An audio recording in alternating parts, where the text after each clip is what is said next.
Hello and welcome to Daily Reflection with Aneel Aranha. Today is the 14th of October 2020. We're going to reflect on Luke 11:42 to 46. Listen.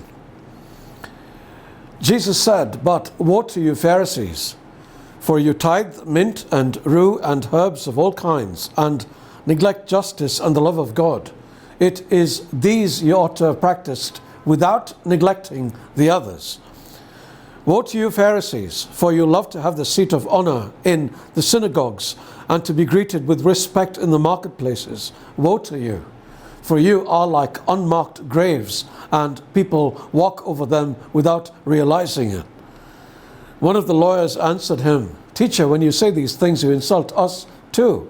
And he said, "Woe also to you lawyers, for you load people with burdens hard to bear, and you yourselves do not lift a finger to ease them." The Gospel of the Lord. There are times when I really wish I lived in first century Palestine so that I could have seen and been with Jesus. But there are other times when I'm glad I was not, and this is one of those times. The way he rebuked the Pharisees was terrible, and I wouldn't have liked to have been around to see that. He called them unmarked graves. And in case you're wondering why that was so offensive, let me explain. For the Jews, stepping on a grave resulted in ceremonial defilement. This defilement prohibited a Jew from going to the temple or offering sacrifice or having fellowship with another person. And this lasted for 7 whole days. Now, if they did any of these things that were prohibited, they would defile others as well. Consequently, they looked at stepping on graves with great revulsion. Think of how you would feel if you stepped in dog poop, and you will get a sense of what I'm saying. And now, Jesus was saying that the Pharisees were like this. Can you imagine their shock? Jesus was telling them how dirty they were, both on the inside and on the outside, and worse, that they were also contaminating to others. And then when a lawyer protested, he pounced on lawyers too. "Woe to you two guys," he says, "because you load people with burdens and don't lift a finger to help them." Ouch. Okay, we have reflected upon cleanliness about a gazillion times in the past. So let us reflect upon something else today.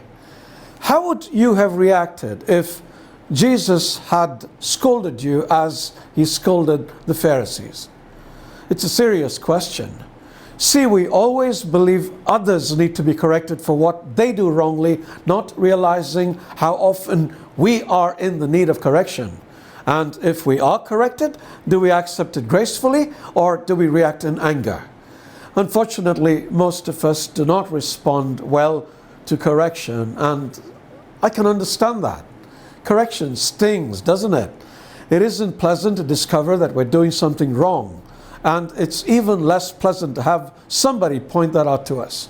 Instinctively, we become defensive because our self-esteem is threatened, and our most common reaction is anger. I have had people stop talking to me completely after I've corrected them. I very rarely do this, correct people, because I believe people usually know when they're doing something wrong and don't need it to be pointed out to them. I step in only if I think they really don't see the error of their ways and what they're doing is hurting others. I figure that's why Jesus scolded people too and made that remark about unmarked graves, because not only were the Pharisees hurting themselves, they were hurting others too.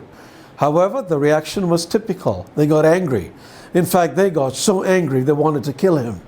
They couldn't see any more than we can sometimes that the correction was intended for their good. They were not bad people, the Pharisees, just like we are not bad people. The Pharisees were genuinely trying to do the right thing, except they were going about it the wrong way. If they had only listened to Jesus, they would have got everything right and then been blessed for it. Let us not make the same mistakes they made. When Jesus corrects us, let us accept the correction gracefully and change our ways. We and the world we live in will be much better for it. Don't you think? God bless you.